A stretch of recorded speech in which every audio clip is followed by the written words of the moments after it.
समाज में तमाम ऐसे लोग हुए हैं जिनको ब्राह्मणी व्यवस्था ने खलनायक बनाने की कोशिश की, उनको डिफेम करने की कोशिश की।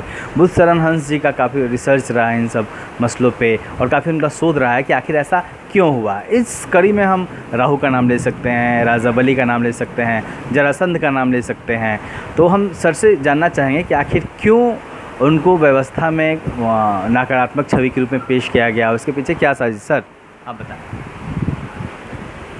3 का नाम आपने लिया जी। राजा राहु का, राजा बलि का और जरासंध का। इतिहास के अनुसार सबसे पुराने जो हमारे बीच हैं वो राजा बलि है, उसके बाद जरासंध है और सबसे आधुनिक में राजा राहु है। राजा राहु जो है सो सहरसा पूर्णिया जो बिहार का इलाका है उससे सटा हुआ नेपाल का एक मोरंग जगह है जहाँ के वो राजा थे, माने वहाँ के जत्थेदार थे। जत्था चलता था उसमें प्राचीन समय में, लोगों का जत्था, कबीलाई। तो उनका इतिहास है कि जिसमें वहाँ राहु थे उस समय गया बिहार के इलाकों में आर्यों का प्रवेश हो रहा था और वे आर्य यहाँ के लोगों को अपने कल बल छल से अपने अधीन लाने में सफलता प्राप्त कर रहे थे। तो गया में उसमें 3 व्यक्तियों का नाम आता है, जिसमें गयासुर, बानासुर और दानासुर, ऐसे 3 व्यक्ति थे। तो गयासुर और बानासुर तो दोनों भाई थे, लेकिन दानासुर उनके कुलीन के कोई अलग व्यक्ति थे। गयासुर का जो इलाका था वो गया का इलाका था, जो मानपुर है, और अभी जो बोध गया का इलाका है, वजीरगंज का इलाका है, फतेहपुर अतरी का इलाका है, वो गयासुर के इलाके में था। और बानासुर के इलाके में जो है तो अभी जो मखदुमपुर गया का इलाका जो मखदुमपुर है वो सब इलाका था। और दानासुर का इलाका था गुरपा पहाड़, कोडरमा का इलाका। इन जगहों में इन लोग थे। जो आर्यों का प्रवेश हुआ इसकी सूचना जो है सो राहु को किसी स्रोत से मिल गई कि कोई बाहरी आदमी गंगा के उस पार कुछ हलचल कर रहा है। तो राहु को दूरदर्शिता ने ऐसा आभास दिया कि यदि शत्रु को हम रोकने में मदद करें तो कल हमारे ऊपर जो आक्रमण हो सकता है गंगा पार होने पर वो टल सकता है। तो ये अपना दल बल लेके गंगा पार किए और गंगा पार किए और आके गया में लखनपुर का मैदान है, मानपुर लखनपुर गया का मैदान में उन्होंने सूचना भिजवाई अपने किसी स्रोत से कि मैं फलना जगह का हूँ, मैं ऐसा आया हूँ, अगर आप चाहो तो मेरी मदद लेके आर्यों को रोको, मैं आपकी मदद करने आया हूँ। गयासुर को अच्छा लगा कि कम बगल का आदमी आया है। उन्होंने इनकी मदद ली।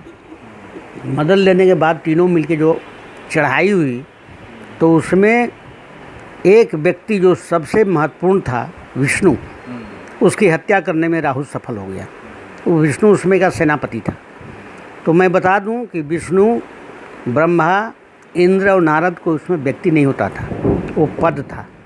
जैसे आज के तारीख में राष्ट्रपति, प्रधानमंत्री, कलेक्टर, एसपी पद है, जो उसमें गया तो कहलाया। उसी तरह से वो व्यक्ति उसमें का विष्णु होता था, विष्णु कहलाता था। जो इंद्र होता इंद्र कहलाता था, ब्रह्मा होता था ब्रह्मा कहलाता था। ये करीब करीब 1000 साल से परंपरा ब्राह्मणों की चल रही थी। जब विष्णु मारा गया तो ब्राह्मणों में इतनी आर्यों में खलबली मची कि वो विष्णु, उस समय के विष्णु को अजय समझता था। तो इस तरह से विष्णु की हत्या के बाद आर्य लोग भाग गए। कहाँ भागे? तो कोडरमा के पास एक बहुत बड़ा जंगल था जिसका नाम था दनुआ भनुआ। वो इलाका आज भी इसी नाम से प्रचलित है। तो दनुआ भनुआ के जंगल में आज लोग भाग गए, रोते चिल्लाते। और इसके मरने के बाद कुछ दिनों बाद राहु अपना वापस हो गए। तो आर्य तो जंगल में चले गए थे, इन्हें अपनी शक्ति संगठित की, साल 6 महीना लगा होगा। फिर कलबल से इन लोग आक्रमण किया और गया को अपने अधिकार में लाया। तो आर्यों को था कि जिसने विष्णु को मारा है उसको खोजो, वो कहाँ है। खोजते खोजते इन लोग, आर्य लोग भी गंगा पार कर गए। तो आपको बताता हूँ कि गंगा इन लोग 3 इलाकों से पार किए। घेर के। पहला इलाका घोड़ा हाथीदह जो मोकामा के पास है, दूसरा इलाका बांसघाट जो पटना के पास है, और तीसरा है मुंगेर का घोरघट।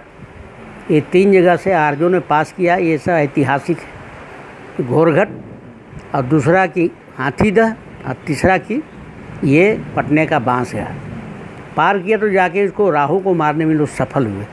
कैसे सफल हुए तो बहुत लंबी कहानी है, लेकिन जब ये राहु मरा तो सबसे बड़ा एगो परिवर्तन हुआ कि आर्यों का जो इंद्र विष्णु ब्रह्मा का जो चुनाव होता था वो बंद हो गया। इनकी शक्ति इतनी क्षीण हो गई कि इनके बाद कोई विष्णु नहीं हुआ, ब्रह्मा नहीं हुआ, नारद नहीं हुआ, इंद्र नहीं हुआ। सिस्टम समाप्त हो गया। और सिस्टम समाप्त होते होते सबसे बड़ा जो आक्रमण आर्यों पर हुआ वो बुद्ध का हुआ कि बुद्ध ने लड़ाई नहीं की मगर ब्राह्मणवाद को ऐसा रोक दिया कि 1000 साल तक भारत में पनप नहीं पाया। तो अब इसकी स्थिति कैसे हुई, जब पहला शंकराचार्य पैदा हुआ और वैष्णव अभियान लेके जब चला केरल से, तो गया पहुंचा 800 ईस्वी में। 800 ईस्वी में पहुंचा तो गया में जाकर ये बहुत रोया। जिसका इतिहास है कि हमारा अंतिम जो विष्णु है यहीं मारा गया। उसने उसकी याद में एक पिंडी बनाई, झोपड़ी, जो जिस पर आज विष्णु पद है। और पूरे भारत में एक विष्णु गया का पद है, जो मंदिर, वही एक मंदिर है। विष्णु का और मंदिर पूरे भारत में कहीं नहीं है, आज भी देखने की बात है। तो इसने उसको इस्टेब्लिश किया, विष्णु को जीवित किया और कहा कि अगर राहु ने मारा है तो इसके बारे में भी कुछ करना चाहिए। तो ये शंकराचार्य चला गया बनारस और इलाहाबाद और वहाँ एक मंडली बनाया। उस मंडली का प्रमुख था परमहंस। उस परमहंस को उसने आदेश दिया कि तुम राहु के विरुद्ध में रचना करो। ये सबसे बेहुदा आदमी हुआ, खतरनाक आदमी हुआ, इसका बदला लेना। जीवित तो है नहीं मगर उसको मार कर हम जीवित रहेंगे, हाँ, डिफेम करो। तो उसी में 820 ईस्वी में किताब लिखी गई श्रीमद् भागवत पुराण। तो लिखने वाला है परमहंस ब्राह्मण, उसकी टोली। उसके पहले अध्याय में लिखता है कि राहु खतरनाक ग्रह है जो सूर्य और चंद्र से भी ज़्यादा भयानक है, इन दोनों से ज़्यादा बड़ा है, इन दोनों से ज़्यादा गतिशील है और ऐसा भयानक है ये राहु कि अगर सूर्य के सामने जाता है तो सूर्य ग्रहण लग जाता है और चांद के सामने जाता है तो चंद्र ग्रहण लग जाता है। आप पढ़ के देख लो, श्रीमद् भागवत पुराण का पहला खंड में ही चर्चा है। तो इसने इस तरह से करके विष्णु के बदले में इसने राहु को ग्रह बनाया। और आज के तारीख में भी भारत में 13 ग्रह हैं। 9 तो पूरे विश्व में है, अब 2 ग्रह भारत में एक्स्ट्रा हैं, राहु और केतु। और राहु केतु दोनों भाई थे। दोनों भाई ने मिलकर विष्णु की हत्या की थी, लड़ाई लड़ी थी।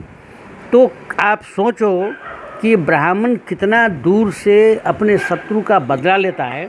आज भारत का कोई भूगोल का जो विद्वान है, इतिहास का विद्वान है, साहित्य का विद्वान है और कोई चीज़ का विद्वान है, उसने भी चैलेंज नहीं किया कि पूरे विश्व में अगर 9 ग्रह है तो भारत में 13 कहाँ से आ जाएगा भाई? 11 कहाँ से आ जाएगा? भारत में 11 क्यों आ जाएगा? कहाँ से आ जाएगा? मगर आज तो एक ही है, वो तो एक ही है, पूरा विश्व तो एक ही है, आकाश तो एक ही है, मगर भारत में 11 है और पूरे विश्व में 9 है। ये हमारे मानसिक दिमाग का कमजोरी है कि ब्राह्मण जो कहता है यहाँ का आदमी उसे एक्सेप्ट करता है। अभी राहु की पूजा हो रही है, राहु ग्रह से बचने के लिए उपाय हो रहा है। और बता दूं कि किस तरीके से एक समुदाय ने राहु को जीवित रखा। वह समुदाय बिहार का पासवान समुदाय है, उसने राहु को जीवित रखा। वो राहु पूजा करता है। राहु पूजा में मैं शरीक हुआ हूँ कम से कम 1 दर्जन पूजा में। तो 2 विशेषता होती थी। एक है कि उसमें 2 बांस गाड़े जाते थे मैदान में जहाँ पूजा का स्थल था, और दूसरा कि उसके बीच में एक तलवार बांधा जाता था। उस पर चढ़कर भगत कुछ कुछ बोलता था और कौतुक करता था। और दूसरा कि अंत में सूअर काटा जाता था और उसके मांस को चाहने वाले सभी वहीं पर खाते थे। अब सोचो कि 2 बांस पर क्यों चढ़ता है पासवान लोग? क्या उससे शो करता है? कौन सा इतिहास है? तो इतिहास यह है कि राहु को मारने के लिए जब आर्य लोग पूर्णिया के जंगल में चला गया, जिसमें वो मोर्चा लिए हुए थे, तो पूर्णिया आज भी बांसों के जंगल के लिए मशहूर है। तो बांस के जंगल में ही मोर्चा बंदी लग गई, और वो महीना था जेठ का, गर्मी के दिन का। तो आज भी जो बराह पूजा होती है जेठ के महीने में होती है, ठीक उसी जेठ के महीने में होती है। तो उस समय चारों तरफ से बांस का जंगल, तो बांस के जंगल में बांस के पत्ता की बहुत तादाद होती है। पत्ते गिरते हैं, अब पत्ते गिरते हैं तो सड़ते नहीं हैं, बहुत कड़ा होता तो बांस होता है ना। तो मोर्चाबंदी में जब राहु अंदर चले गए, इन लोग घेर लिया, तो आर्यों को लगा कि बांस के जंगल में आग लगा दो, तो कहाँ जा गई।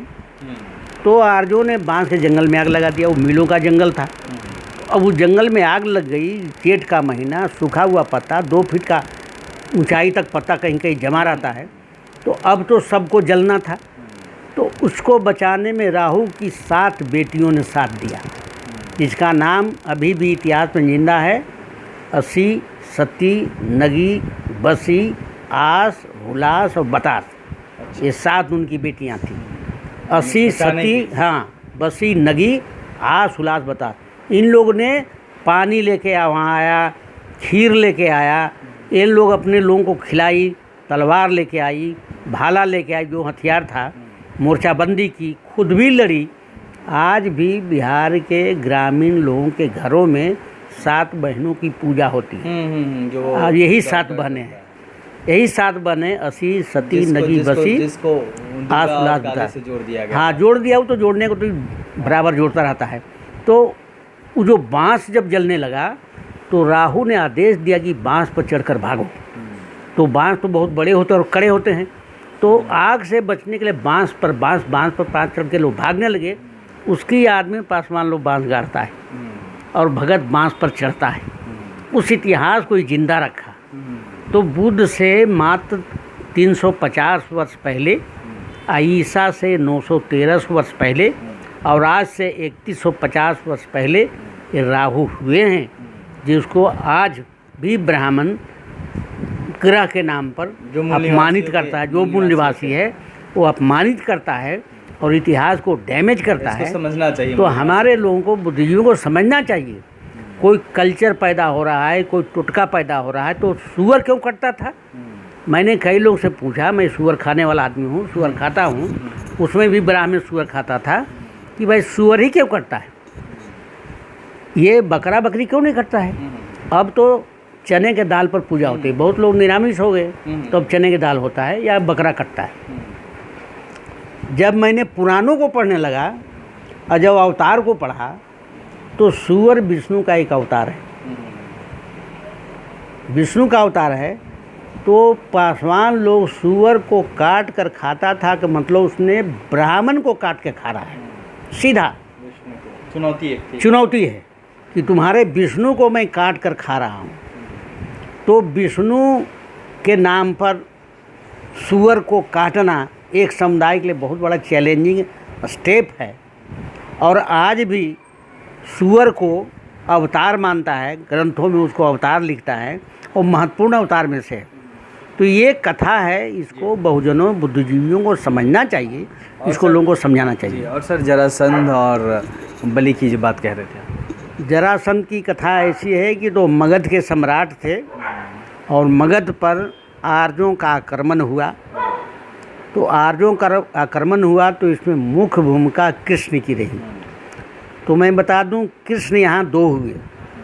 एक हुए कृष्ण जो ब्राह्मण वंश का था, और दूसरा कृष्ण जो मूल निवासी वंश का था। तो जो ब्राह्मण वंश का कृष्ण है उसका नाम श्री कृष्ण है। अच्छा। और जो मूल निवासी का है उसका केवल कृष्ण है।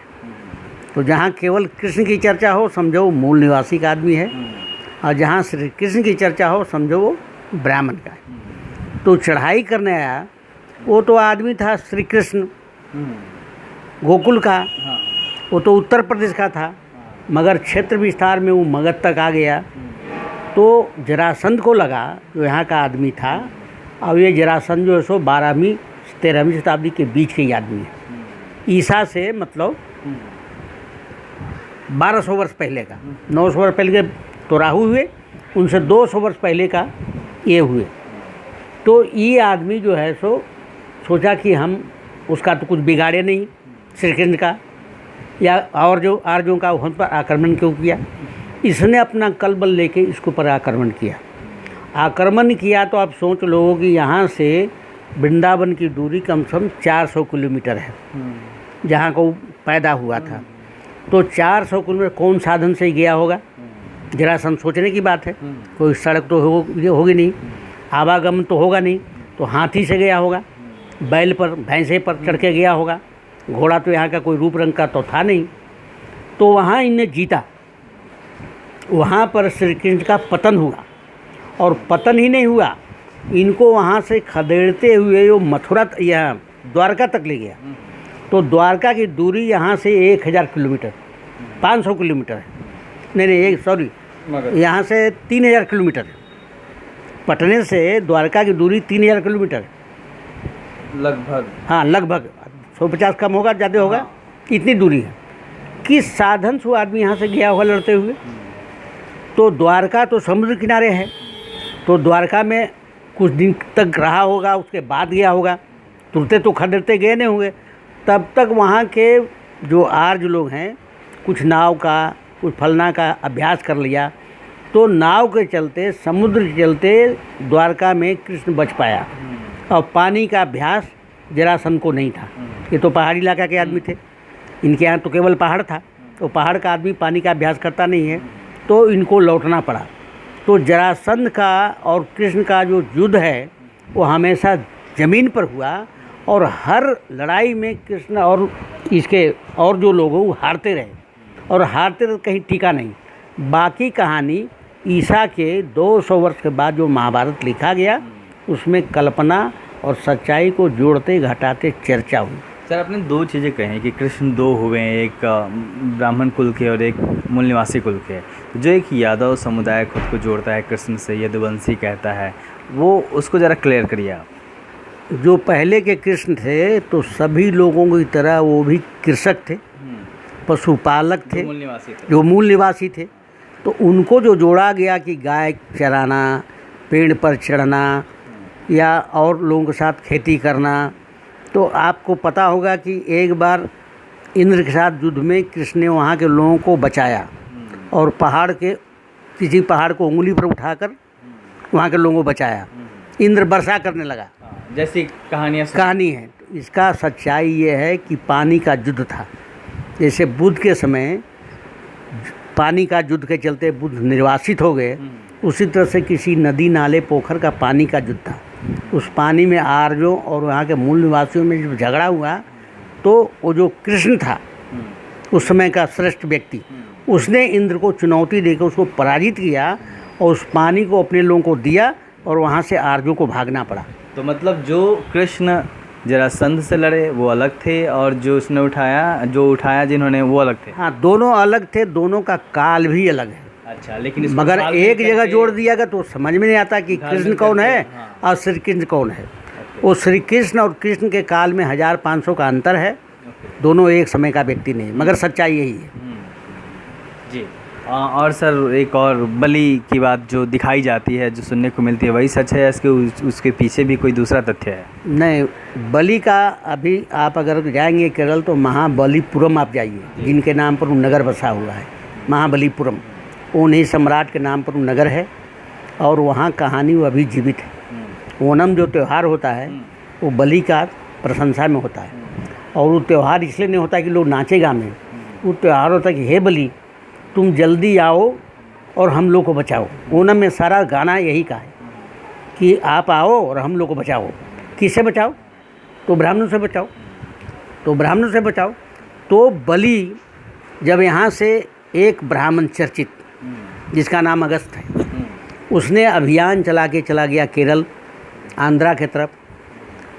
तो अगस्त और बलि में संवाद और संघर्ष होता है और अगस्त बहुत चालाकी से अपने विचारों को प्रवाह करते हुए लोगों को समझाते हुए कि हम आपके बीच के हैं, हम आपके लिए आए हैं, ऐसा करके आया।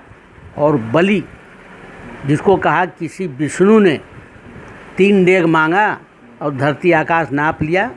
एक काल्पनिक ब्राह्मणों को जो कथा है, मूलतः यही हुआ कि अगस्त के साथ और आर्यों ने बलि को अपने कलबल छत से उसका सारा पानी का स्रोत, ज़मीन का स्रोत, नगर का स्रोत, गांव के स्रोत पर कब्जा कर लिया और बलि को इतना बाध्य कर दिया कि अपने क्षेत्र से उनको बाहर भागना पड़ा।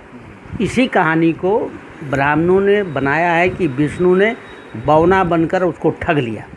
ये कहानी बिल्कुल काल्पनिक है, किसी स्रोत से विश्वास के योग्य नहीं है।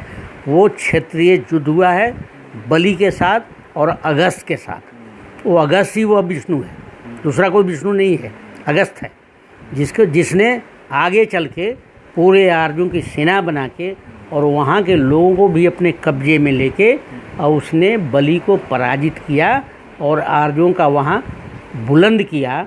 तो हम अगर पढ़ें तो अपनी नज़र से आर्यों के कहानी को तात्विक और वैज्ञानिक चिंतन से पढ़ें। हूबहू उनके पाखंड को अपना लेने से बहुजनों के दिमाग को बहुत कुंद किया गया है। इससे बचने की ज़रूरत है।